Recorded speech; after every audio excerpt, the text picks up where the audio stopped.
Happy Monday, everybody. Welcome to the Plug Talk Sports live show. This is episode 155. My name, Danny Torres. We got Brandon and we got Jonka in the house.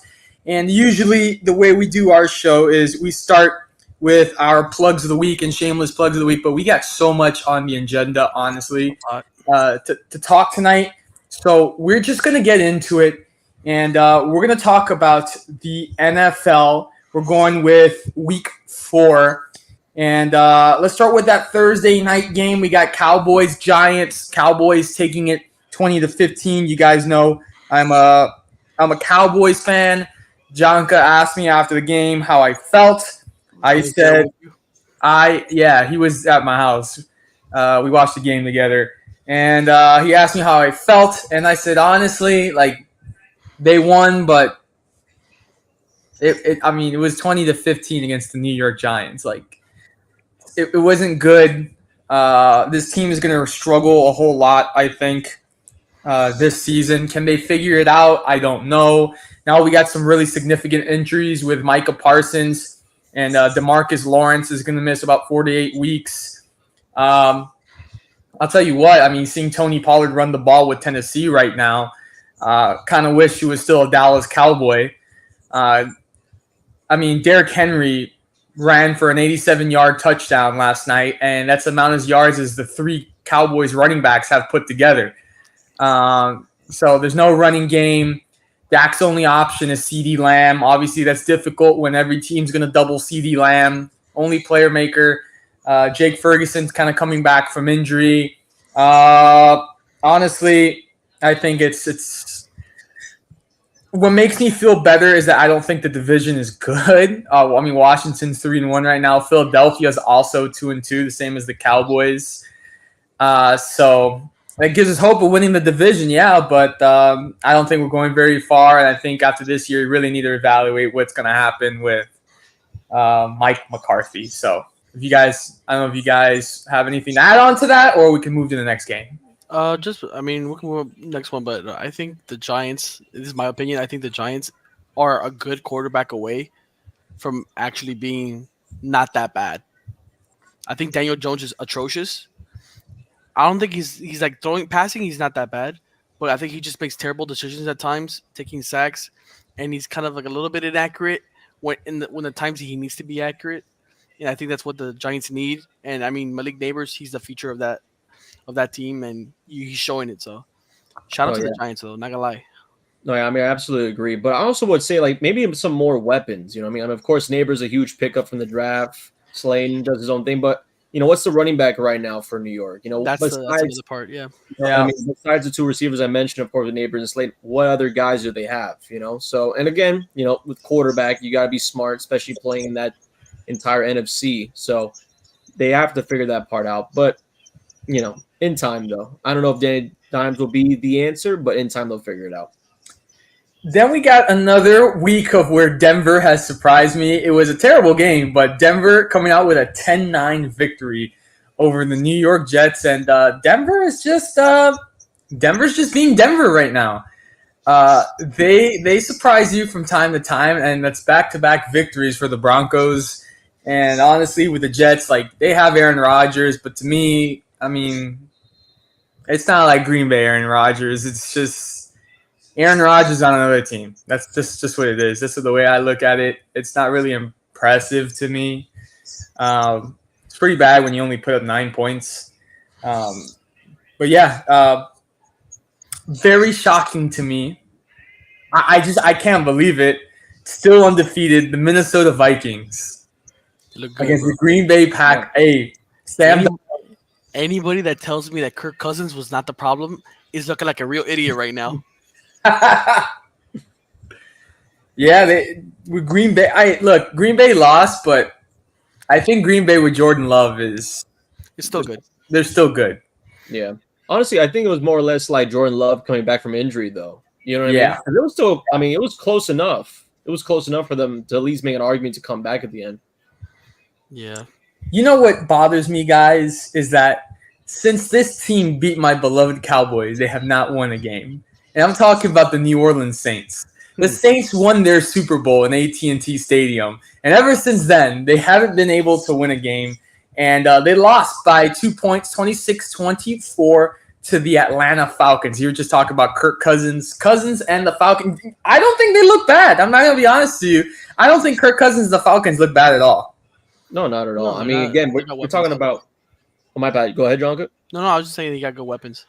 No, I mean, let alone good weapons, but I mean, defensively, they've been insane, though. I mean, their secondary put up a good fight against the Eagles where they defeat them in Philadelphia. Of course, the Kansas City Chiefs game. And then, I mean, this one where they have Derek Carr really in a spew, though. I mean, from the Saints' perspective, an offense that had 40 points per game to start off the first 2 weeks can't even get more than 20, really, or at least fighting for that for the last two. So, it's been good for Atlanta. I mean, Atlanta picked up my former Patriot Matthew Judon on the defensive end, and I think he's been wonders for them. Like they needed that veteran presence, and he's been killing it as of yet. So I'm kind of missing him at the moment. Another surprise to me, and they're balling. They're straight up balling. The Tampa Bay Buccaneers beating the Philadelphia Eagles 33-16. Tampa's looking good. Baker Mayfield is looking good. I feel so bad. All the doubters and the haters that he had in Cleveland. And then right now in Tampa, like he's looking good. That Buccaneers team really looking good. And for the Eagles, I don't think they're good. I think, Brandon, didn't you predict the Eagles to go to the Super Bowl, right? Out of the NFC? Out of the NFC, yeah. I might have. That does sound like me. That might. I might have. But again, I mean, very early though. Only week 4. For Philadelphia's point though, there's just no consistency on that team. I mean, again, we saw from what we saw in Tampa, and it's like they couldn't really get themselves down the field at all. I mean, they were even having an issue. I think it was their first touchdown that game where they had to go down to a 4th and 1, really a 4th and goal to even get a touchdown. So there's even more consistency in that play calling. I think the problem the Eagles are having right now is obviously Devontae Smith is out, AJ Brown was out, so their top 2 receivers are not there. So I think they're having a little struggle, and then especially if you can't pass the ball, they're going to expect you to run it, and I think they're trying to hold Saquon to like literally nothing. So the offense not going anywhere, so that's why like you saw they were struggling on points. Jaka, I agree with something you told me about 2 weeks ago, that you don't think Jalen Hurts makes smart decisions with the football. I think that's a problem. And also, I don't think their defense is the best, to be honest with you. And I think that offensive line really hurts losing Jason Kelce. So they got some issues that they need to address. And they're 2-2. Bengals beat the Panthers 34-24. Bengals also not looking too good. Jamar Chase had a big day. This one surprised me a little bit. Jaguars put a fight with the Texans. Texans came away with the victory 24-20, but they gave Houston a run for their money. They really did.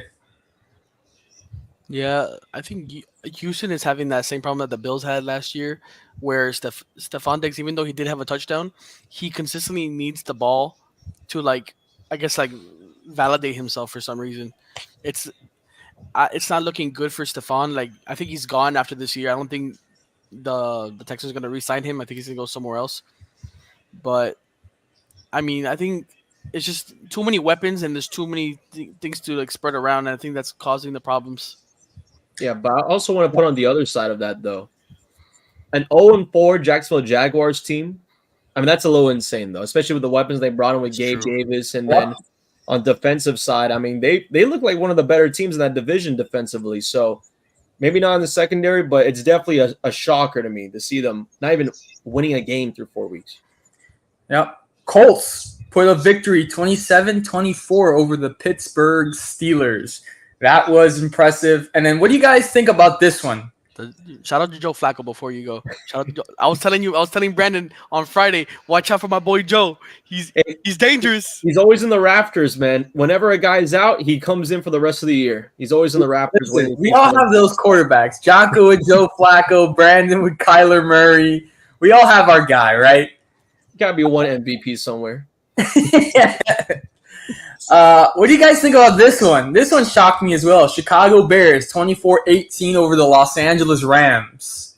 Yeah, I think the Rams, if you look at like a team and want to describe them in one word, the Rams in one word is just random. You don't know what they're going to get you. You don't know what the offense is going to produce. You don't have no idea what you can see in the defense. And let alone, I mean, yeah, sure, Matthew Stafford, but Cooper Kupp's health, an issue. What really is going on with the receivers, the weapons? I mean, what does the offense look like with McVay? And again, this is a post-Super Bowl Rams team without Darnold or any of those guys. So the Rams, I have no idea what to look at them every single week. They're very random. And quite frankly, if you're into parlays or betting, never put them on the leg.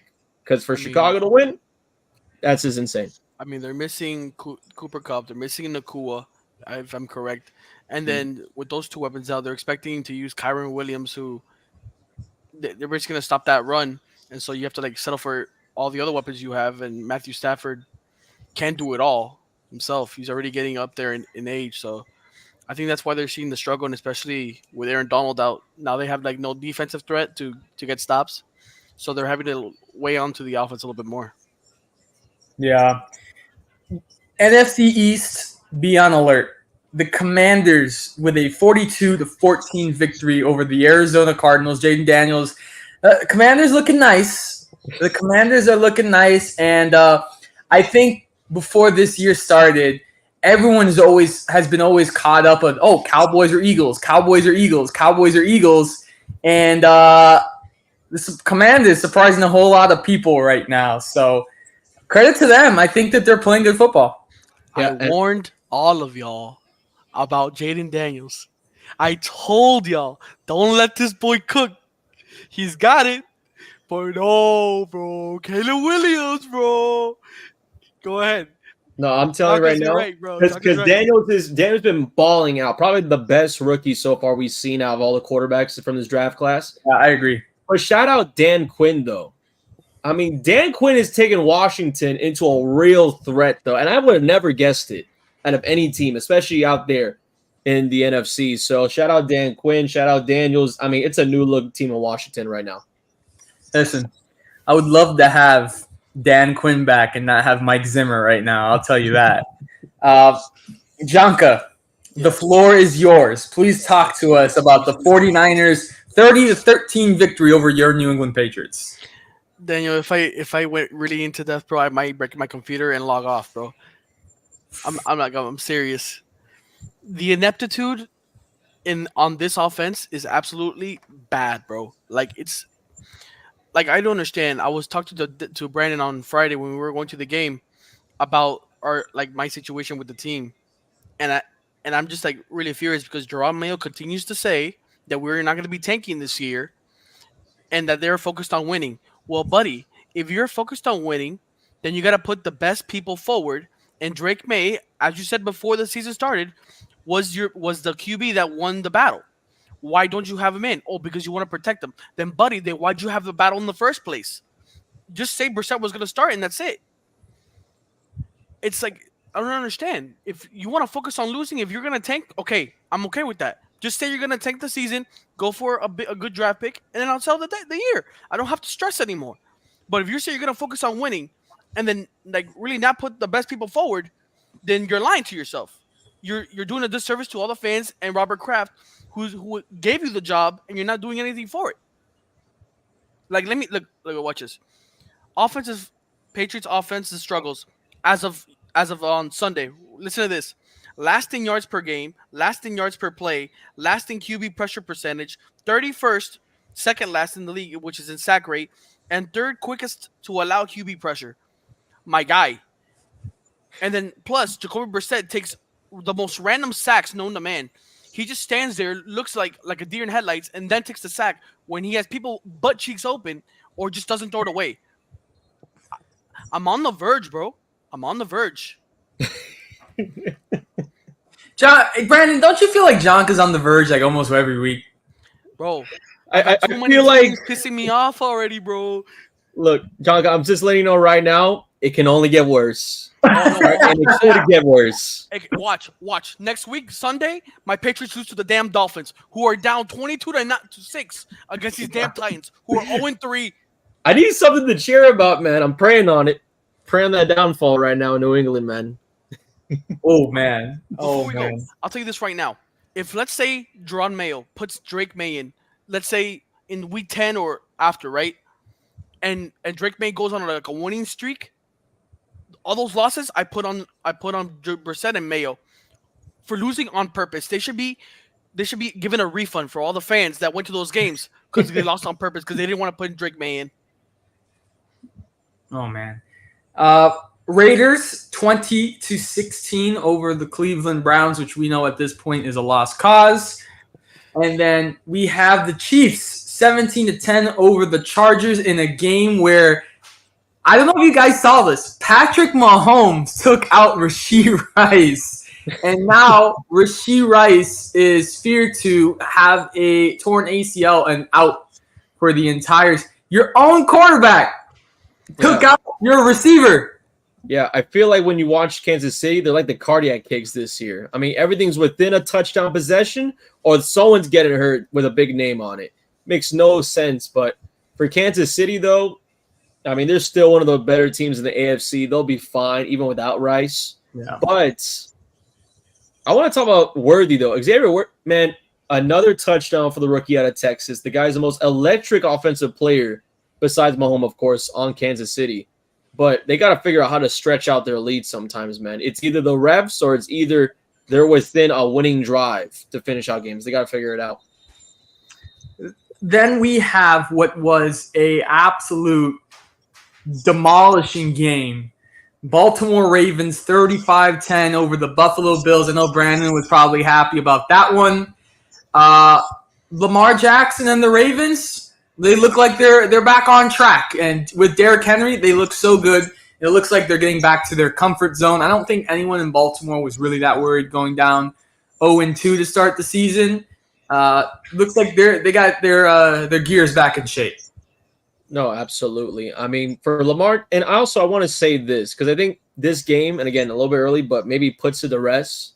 I think Lamar Jackson is better than Josh Allen. I think we're going to say that now confidently. The Pompano kid is on top, right? But I'm telling you though, from the Ravens, if they really use this win and pick up steam, of course, being a blowout win against Buffalo on primetime television, they could really go on and take on the AFC if they wanted to. Yep. So before we go to our next topic, which is college football, we do have to mention that there is two legendary athletes that passed away today. Dikembe Mutombo, Brandon's a big NBA guy. Mutombo passing away today, very young, I believe 58 years old, from brain cancer. And obviously, we all don't know Mutombo personally. We know his game. But anyone who talked about Mutombo, knowing him, said that Mutombo had a great and a big heart and was a great person. So definitely the NBA community and just NBA fans definitely will miss him and mourn his loss. And just a couple hours ago, Pete Rose, legendary Pete Rose, passed away at 83 years old. And Pete Rose, unfortunately, will not be able to see his name go into the MLB Hall of Fame. We know the whole story about him betting on games, which is a little ironic. I was talking to my dad over dinner today, and everything is sports betting now. So it's kind of unfortunate that, the MLB didn't put him in Cooperstown. But yes, both of those guys passing away today. So double whammy for the sports world today. So prayers out to both of their families. College football time. Wait. Go for it, Brandon. Go for it. I think we're missing out on something very important here. What happened? There is two games being played, but I just want to talk about one now. I just want to talk about one. Because I watched the first half of that game. I wasn't sure you wanted to talk about it. No, I mean, we can't avoid it, right? I'm wearing the hat for goodness sake. But I'm going to do a minute spill here. And timing for a minute spill because I know we got a long show and there's a lot of things to talk about college football. Wait, But I got for the you, Miami I got you. Dolphins, Hold up. No, All no, right. let him have the timer up there. The fans know. The viewers of Plug Talk Sports, but they have to hear this though. The Dolphins currently right now are down 22-6 in midway of the fourth quarter, and again on a 4th and 7 at Tennessee's 19. That's their first time this entire game that they are in the red zone. The Miami Dolphins. And if you're curious about the stats in the first half, well, I'll tell you right now. Tyler Snoop Huntley, a Hollandale native, right? Broward County native. No Lamar Jackson, 35 yards passing. You want to know why? Bubble screen, jet, and Huntley deciding on every single time, let me pass away from the line of scrimmage. How about way before the line of scrimmage? The guy makes no sense. The offense right now looks terrible. Keon Smith, I just don't understand what's going on. And my apologies. Make that Frank Smith, the offensive coordinator for the Miami Dolphins. Him and McDaniels, whatever they're discussing on that sideline, it has to be a joke. It has to be a joke. How do you have a situation where, and this is an actual thing for the viewers that haven't watched any bit of the game, thank goodness, but on a 4th and 1, you have a Tyreek Hill jet sweep. You need a yard. You want to know who has the most rushing yards at the moment? It is Tyreek Hill with 23. My apologies. Make that Huntley with 40. The quarterback. What's the running back? Jalen Wright, the rookie out of Tennessee, with 30. So I'm telling you right now, there's a lot of questions about Miami. I have a lot of questions myself. I honestly thought it was the defensive secondary after the Seattle and Bills game. But right now, it really is this offense and the way that it's performing right now. I understand Huntley's only been with the Dolphins for less than 2 weeks, if not more. But the way it's looking like, it's unsettling as it is. It's very unsettling as it is. Overthrows to Tyreek Hill. I mean, Tua, I understand the health and the conversation of him coming back. But if Tua doesn't come by into this roster before Buffalo, it's not going to be even close to a playoff game. It might not even be close to even a third spot in the AFC East. And that's something, the reality, I would never even imagine saying this early in the season. But that's my spill. Dolphins, horrible offense. The defense is not the issue. And that's what we just going to realize that. They're saying that Tua is looking to be back on track for week 8 of the season. But we'll see. And honestly, I have to agree with you. I didn't see the Dolphins being at this point right now looking like this. But also, and I think Jonko will agree to me, I think that's the gamble you take with a player like Tua, knowing his history with those injuries. No, I mean, of course that's true. But at the same time, I did not expect a guy like Huntley to have less than 50 yards of passing in the first half. I have to agree with you on that one. I mean, everyone was saying, oh, this guy is the second coming of Lamar Jackson. Right. And not even that. We're talking about a Pro Bowl quarterback, mind you. So it's definitely mind-boggling to me. And again, I understand if you don't have the playbook that much, but you have to understand the defense of Miami, they held Tennessee. And yes, this is the Titans we're talking about, 0-3. Tennessee was held to having their first touchdown in the third quarter. How does Miami not score a touchdown, not only in that time, but also in the last 10 quarters of the play? So it's just insane. Somebody's got to get fired after tonight. It's got to be Smith, the OC. It's a touchdown for Tyler Huntley, 1-yard run. Oh, thank goodness. We'll lose by 10. Thank God. Well, potentially.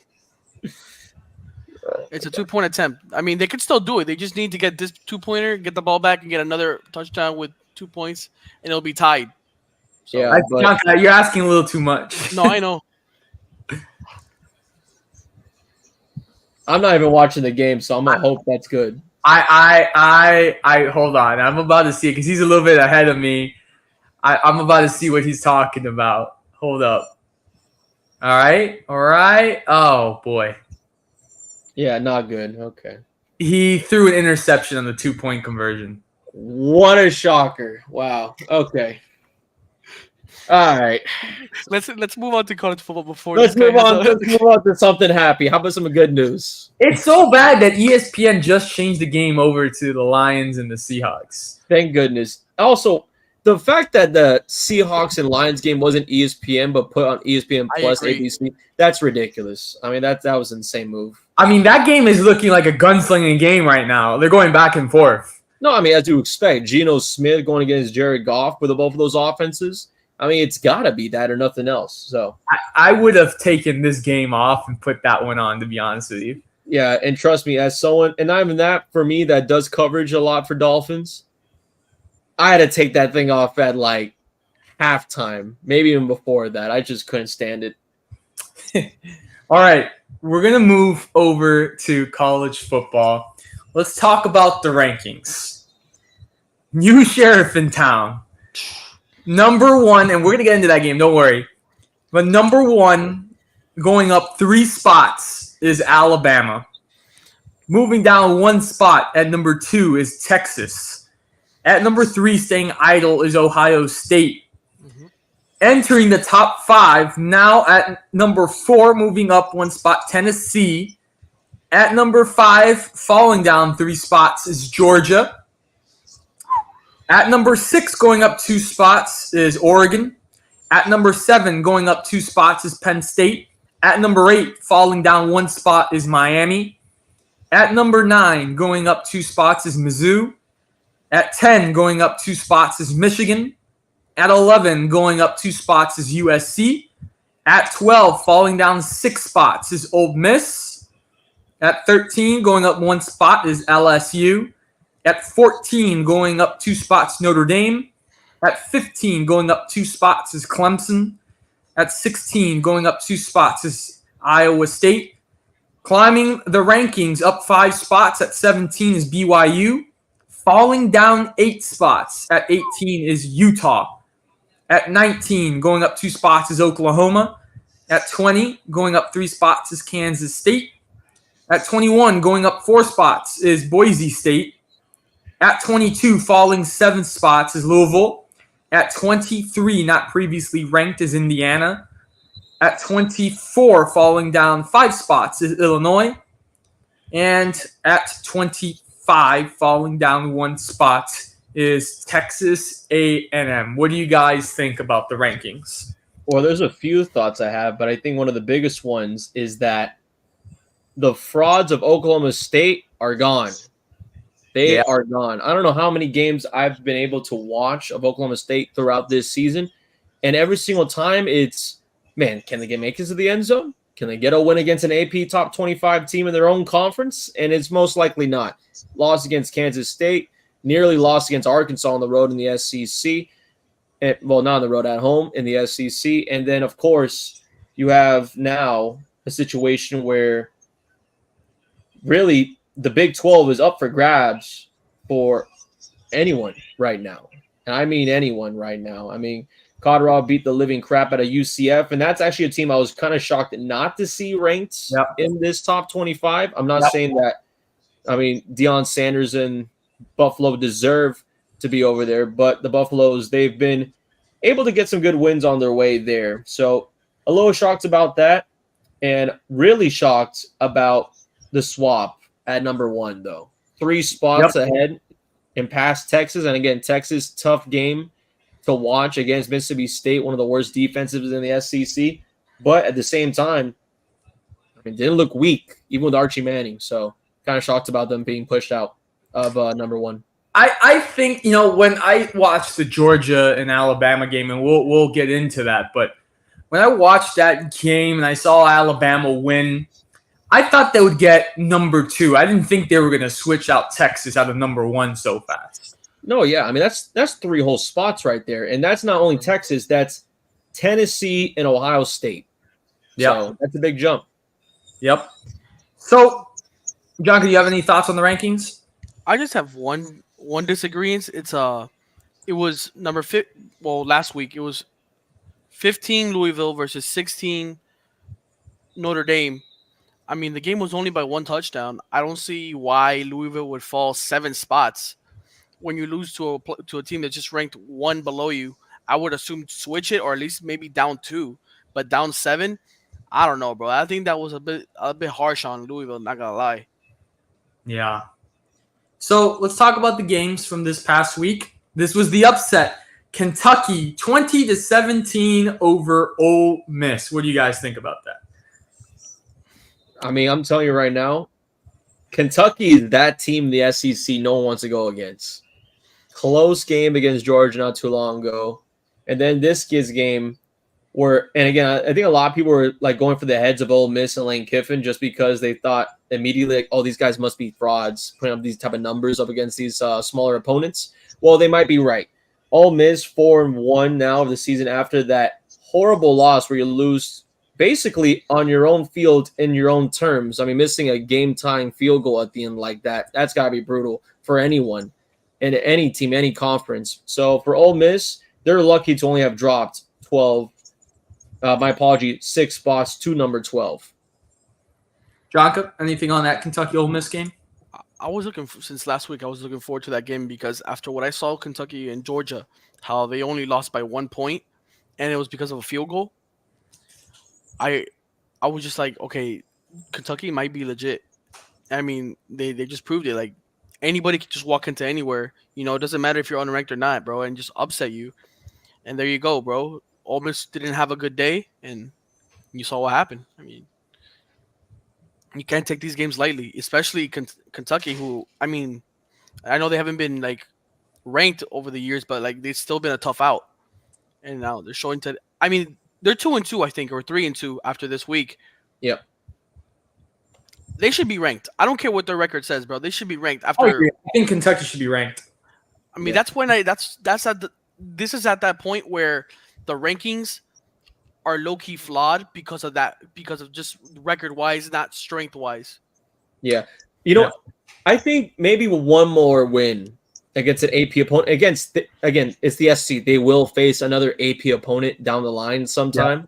So they'll definitely have their chances, but maybe not yet, but they're right on the brink there. I would definitely vote them in for at least 25. And again, move Las Vegas up. And speaking of which, Las Vegas, shout out to Las Vegas for a 4-0 despite the NIL stuff going on around them. Yeah, that's crazy.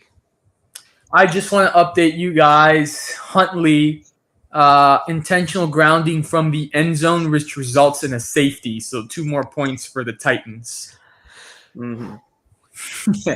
Anyways, Michigan, Minnesota, only a 3-point win, 27-24 for the defending champs. This is what you were talking about, Brandon. Kansas State, 42-20 over Oklahoma State. You called them frauds. They're out of the rankings. What do you feel about that game?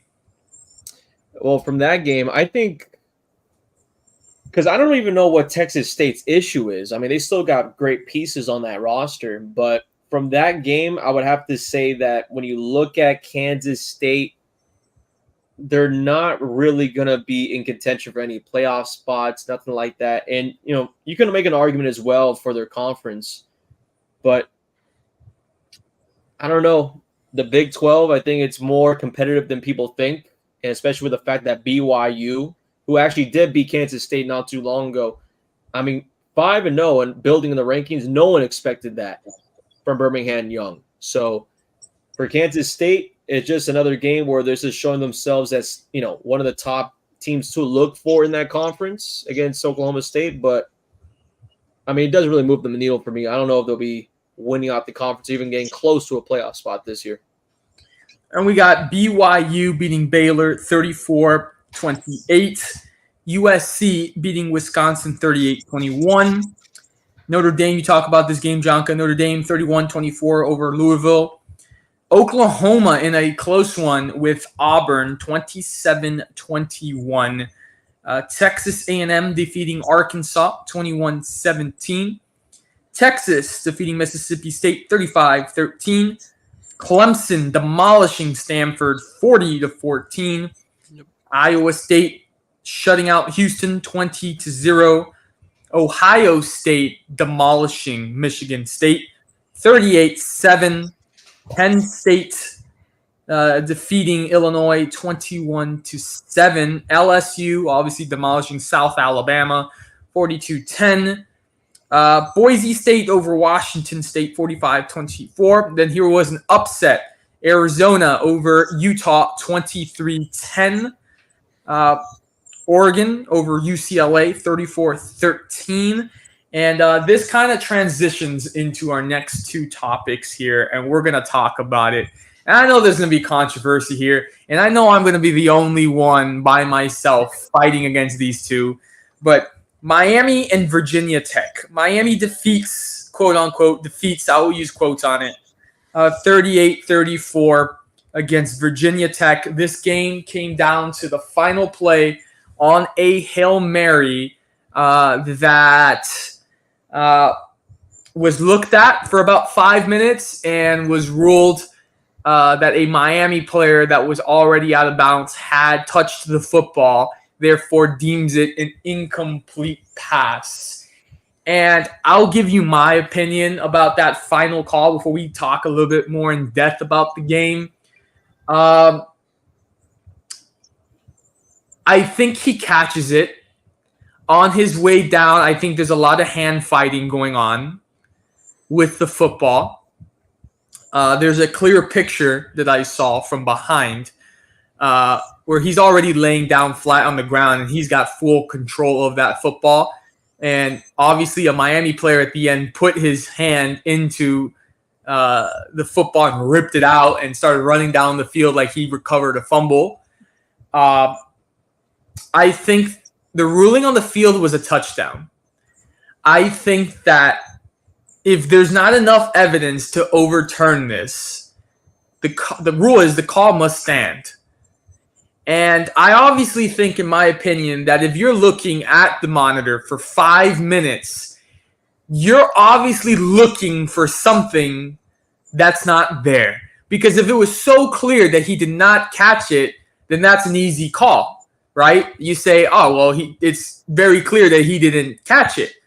But if it's evident that it was not so clear, then you have to follow the rule, which is call as stands because there's not enough evidence. So that's what I feel should have happened. And I think that Virginia Tech should have won this football game. And I think that Virginia Tech deserved to win the football game because, all in honesty, I think that they played better than Miami. Well, this is what I think what happened, especially for the referee, because me and Jonka were at that game personally. Yeah. And from every viewpoint that we saw and everything that I also saw from what we saw as well on Twitter, whatnot was going on during the real time of it. And mind you, this was a call that took 15 minutes. For what reason? I have no clue. Yeah. It was obviously that he had the ball in possession, his hands going up, but on the way down, his other hand and the hand with the ball were behind him, and the ball was not even close in his possession by the time he hit the ground. It was seen immediately that before he even had his elbows down or anything, even his butt cheek down, the ball was sliding out towards the ground, and there was never clear possession at the end. And that is, I reiterate, clear possession. It was seen on the monitors. And honestly, from the game itself, I mean, Jonka, as I said before, was there with me. The entire time was like a heart race. So the way that the fact of it ending like that, I mean, it really tells you what type of game it was. I mean, this was. What do you think took so long? Well, honestly, between the referee being horrible throughout the entire game, on both sides, like on Miami or Virginia Tech, it was like ridiculous. It was like flag fest. Yeah, it was insane. That's gonna be a new thing, flag fest. Yeah, but honestly, what I would say had to take it so long because originally it was called no catch from the sideline judge on the right side. Then the left one came in and they discussed it, and then they called it a touchdown at that point. So I think the reason why it took so long, because at first it was like a 3-minute thing just to double check what are we calling this, like right after the play finishes. Yeah. And between all the referees, I think they just went with the safe route of, oh, it's a touchdown, we'll just call it whatever after. So, of course, and we see in the NFL as well, they'll call one thing. So for now, a touchdown because we see him going down with it and then going to video review. And this is actually the funnest part about it because they called it a touchdown. Virginia Tech players go on to like Miami sideline and start like, jumping up and down, talking smack and all that stuff. And then afterwards it's like, oh, it's under review. And then Miami players go on the other sideline or jumping up and down. And then when they're finally like, okay, let's look at the monitor, then the entire crowd's in a frenzy. Or like, I felt terrible for the referee because I thought he wasn't going to be able to make it outside the West Gate of Hard Rock. So why did it take so long? I think it was just the tension of the game. I mean, again, hard call at first, but after review, I mean, you can see that ball slip on his way down. So do you think that this goes down to, again, what is a catch? I think it goes down to Des Bryant caught that ball. No, I'm playing. But yeah, does it go back to what is a catch? Look, I mean, if it was a situation where he had possession of the ball and then it just lands on the ground and loses itself, then maybe you can, we'll have to go into the rule book a little bit. But this was even in basic NFL. I mean, this is going down and slipping out of his hands on the way down before he even hits the ground, from my point of view. So I think even on NFL rules like 2002, you would even call this a no catch. You guys spoke about the ending of the game, but I'm gonna speak about the game itself. Okay. Virginia Tech came out hard because I mean, losing Vanderbilt, I don't think they can afford to lose another game because then they're kind of like out in the rankings in a way for any chances. So they came out wanting to swing. ACC play starts. They're a good team. I think they're number one in the country for all college football in returning production. That they got real depth. They got real players. Kyron Drones is a stud. He's Cam Ward's cousin. Yep. He showed it. He's got talent. Not gonna lie. They got a QB. That guy's a tank. Not gonna lie. Another one. I told you one of these plays, and you guys were there. So Brandon, I'm sure you recall this. He's almost sacked in the backfield. He keeps going, and off of 1 foot, scrambling out to the right, fires this ball all the way from almost like the 35 into the end zone for a touchdown. And I was like, did he just do that? Bro, I'm telling you. Yeah. The guy's talented, bro. You gotta give it credit to Virginia Tech. They came out swinging. They came into Hard Rock. They wanted to upset. They gave them a fight. Miami did not play well. Their tackling was atrocious. I'm gonna say how it is. If they play good, they play good. They play bad, I'm gonna tell you in your face. They played bad. Cam Ward started off really bad, but they fought back. They were down 10 with I think like 8 minutes left in the game, and let's all be honest here for both of you or all three of us. If it was the Miami teams of last year or the past, they would have packed that shit up, bro. Excuse my language, and just gone on to the next week. They would have not cared if they lost that game. But good thing is that they fought back and they won the game. Then that's up to you with the call, whatever, if it was a catch or not, whatever. But just knowing that they after having a bad day at Hard Rock, they just came back and won it. It wasn't the way I liked it. I liked the win, but the win came out just as Daniel told how we started with the Cowboys. It wasn't pretty, but we eked it out, and we're 5-0. Now I think they announced that the Cow game for this weekend will be at 10:30 p.m. Eastern time because they are in California. Mm-hmm. Ruben Bain will be returning. I heard our starting left tackle, Jalen Rivers, will be returning. And I think they announced also that the Miami Hurricanes will be heading to California a day early just so that they can get accustomed to the time difference. So just putting I will say this. Guys. I will say this. 2 words. TikTok. I think Miami's time, it's coming. I think their time is coming where that fall. I've seen this movie many times before with the Hurricanes. I've seen it as a Cowboys fan. I think their time is coming and their time is going to be up. And one team is going to hit them hard and it's going to be over. But you're acting like if it's like one game, like a team can't lose one game. Yeah. I'm not saying you can't lose one game, but I know with this fan base and with this team and where they want to go and their expectations and what people expect, the time is coming up to an end. Look, I think if I would make an argument for Miami, despite, of course, a tough game against Virginia Tech, and again, one of the best Hurricane games I've been to in a long, long time. because I've seen this. Actually, funny enough, this is actually my third time seeing the Hurricanes this season with Cam Ward in the offense and Mark Cristobal. If I had to make a case for the Hurricanes, and especially watching their offense, and again, Virginia Tech, great team. Offensively, they were just spectacular to watch. The fact that the Hurricanes went on to make a comeback, especially in the fourth quarter like that, down 10, that tells you a lot. I mean, for the committee themselves, that tells you a lot that even though, yes, a close one out, this isn't a team you should just push away because of one bad game. And again, a bad game, they won in spectacular fashion. And that's why the reason of them moving down one AP spot. So I think for the Hurricanes themselves is just to focus on the future competition, conference play. Because in reality, I mean, besides this game, and again, knock on wood for the Hurricanes, but the only thing that would really be in their way in this conference would be Clemson or some random team like a Duke Miami Diaz coming out. I think and win. I think it's sleeper SMU.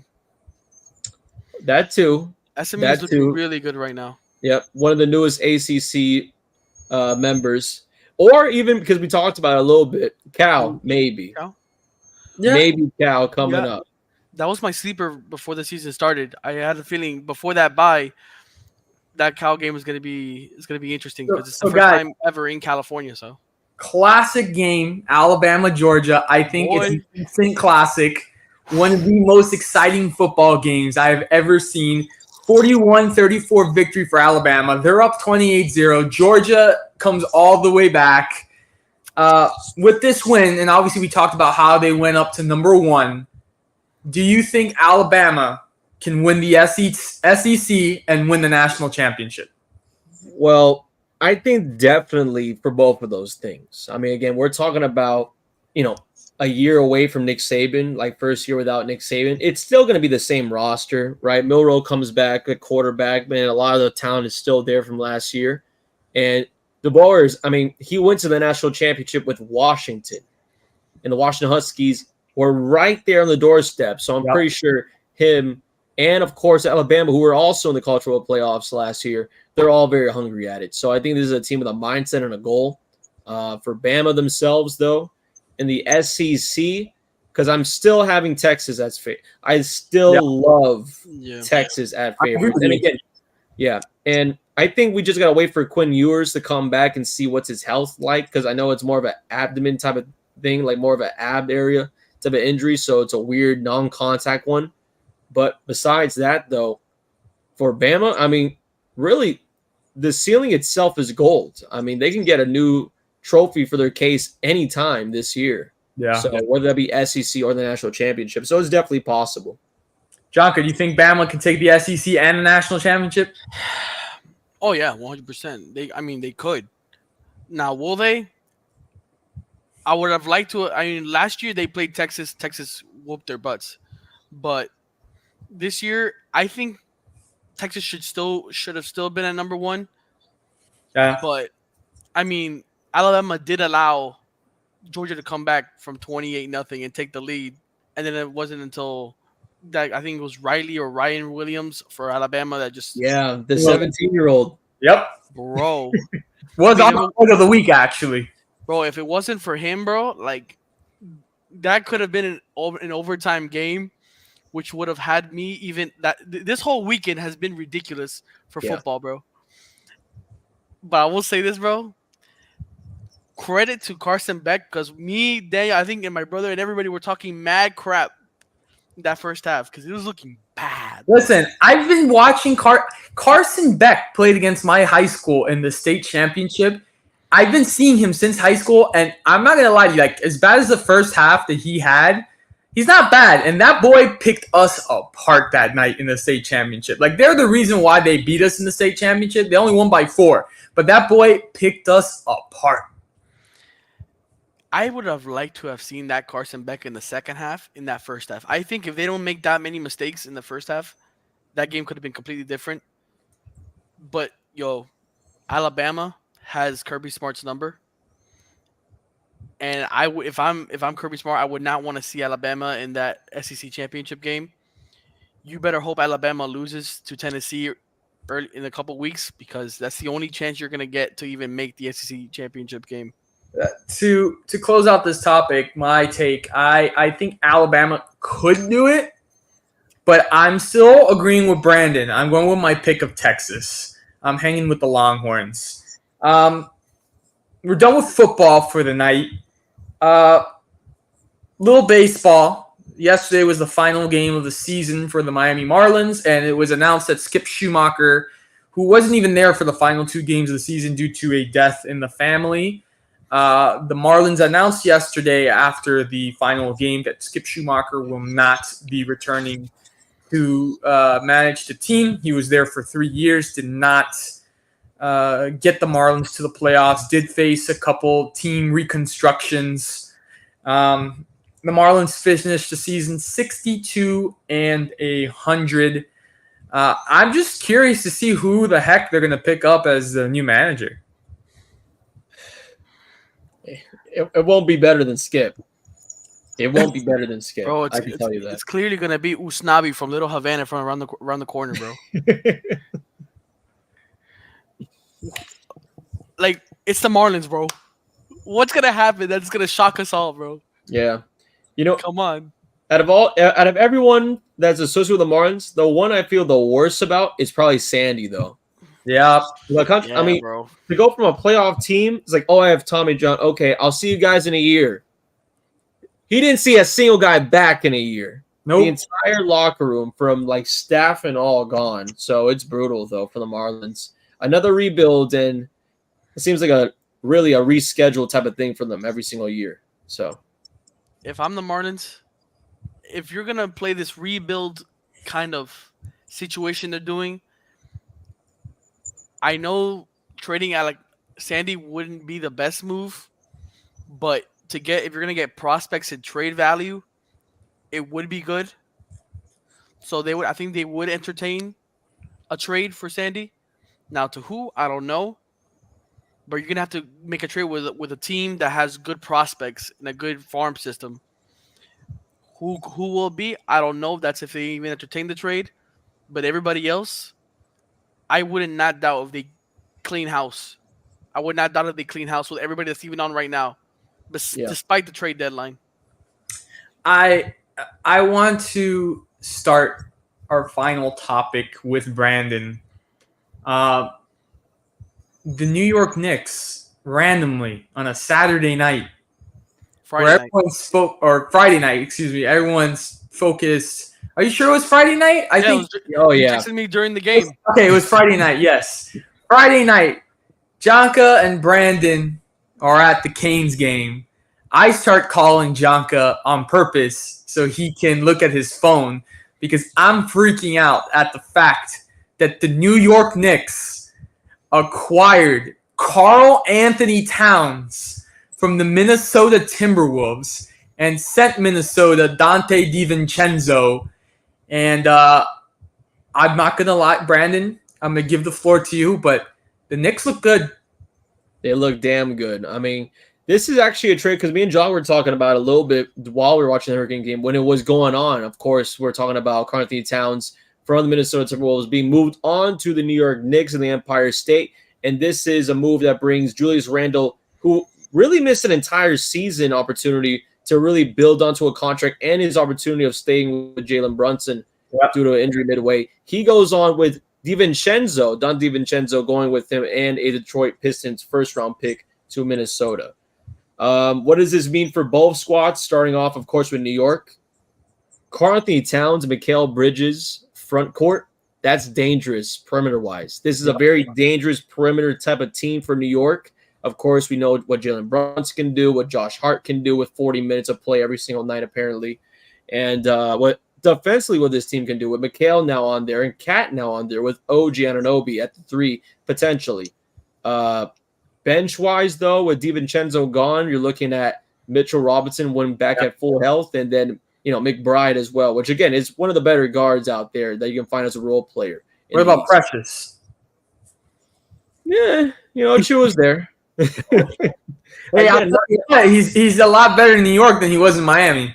No, I mean, a lot better than he was in Miami and in Toronto, in my opinion. So, Yep. But And then you look at the Minnesota side. I mean, me and John were scratching our heads about this part, talking about it, because you didn't want to go out of your way and get rid of Rudy Gobert in this trade. And maybe that was something that was talked about where New York would just like, don't even consider that.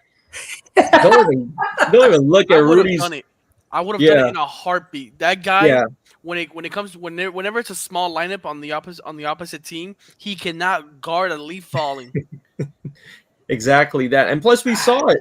We saw it too in the second round of the Western Conference semifinals where you had, Joker, Nikola Jokic just going at Rudy the entire time. And it's like, man, wasn't this guy like 2-time defensive player of the year? Like, so it's just frankly insane. It's gone to this point. But yeah, it looks like Minnesota's comfortable with a Julius Randle and Rudy Gobert front court. Now, the positive side of this, DiVincenzo helps out with the bench. We're talking about a bench with Naz Reid, with Alexander. So they still got pieces there. But it kind of told me when I looked at the trade that, man, they're looking for a more small ball type of thing. They don't want Cat with the ball in his hands every single time bulldozing through guys. So expect this from Minnesota. Ant was going to go off. A lot of the bench pieces are going to be used, and Rudy Gobert might touch the ball 5 times all game with the way that they have their roster right now. So both teams kind of frankly going with a more perimeter approach, but I think the Wolves got smaller. And, for a 9-year vet in Karl-Anthony Towns leaving to New York. It left me scratching my head because it just came out of nowhere. And Karl-Anthony Towns didn't even know that he was being shopped around. The man tweeted ... at the news he was being traded. Didn't even want to be traded. We're talking about a guy that, and how many people have done this, stayed in Minnesota for 9 years. And I don't even mean like as a basketball player. It's just people in general staying in Minnesota that aren't even from the state originally. So insane. So this is something that I find for Karl-Anthony Towns a new opportunity for him maybe because, I understand that, the Wolves were in the Western Conference Finals last year, but the reality of them coming back to that, very slim. New York right now, the East, I'm telling you, the Bucks haven't really made a lot of things since 2021. The Celtics, of course, brought back their main pieces, and you never know these other teams. Like Indiana's growing. Miami, of course, is still going to make some sort of commotion in the middle there, whatever they may do. But New York, if I'm looking at it, it might be a safe bet to say Eastern Conference Finals appearance at least. That should be the minimum for their season. Jonka, final word. We got 2 minutes. Go on the Knicks. The Knicks are good. Everybody in the Eastern Conference has a chance but the Heat, bro. I feel like we have a bunch of nobodies on this squad, bro. We either have a viejo or we have a rookie. And then we have in between. And it just doesn't make any sense. Bro, what even shocked me that today is Jimmy Butler shows up to picture day and he said, I didn't plan anything. First of all, it's called media day. This is not middle school. It showed up to picture day. hey, but he treats it like picture day. He always shows up with some gimmick, bro. And he said, I didn't have a gimmick today because I had flight problems. Yeah. The most unserious player in the NBA. Yeah, the guy doesn't even try in the regular season. He just waits for the playoffs and then gasses himself out by the time he even gets to the second round and then possibly gets injured. And then we're back to square one again. If I'm Pat Riley, I'm considering after this season getting rid of him and then starting again with a new star. Or what can you do? Or trade him to New York. Boy, listen. Don't even start, Brandon. Maybe wait. He said New York. Brooklyn?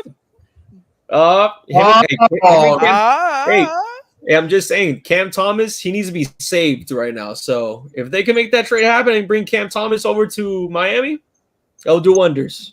It would. Well, anyways, guys, that is all the time we have on episode 155 of Plug Talk Sports. It was a lot. It was a lot of information to digest tonight, but it was a great episode. Looking forward to next week. We head into a little bit of MLB playoffs kicking off, so looking forward to talking about that. But as always, we appreciate you guys tuning in, week out. Stay tuned to all of our social media. Have a great rest of your night and have a great rest of your week. We'll see you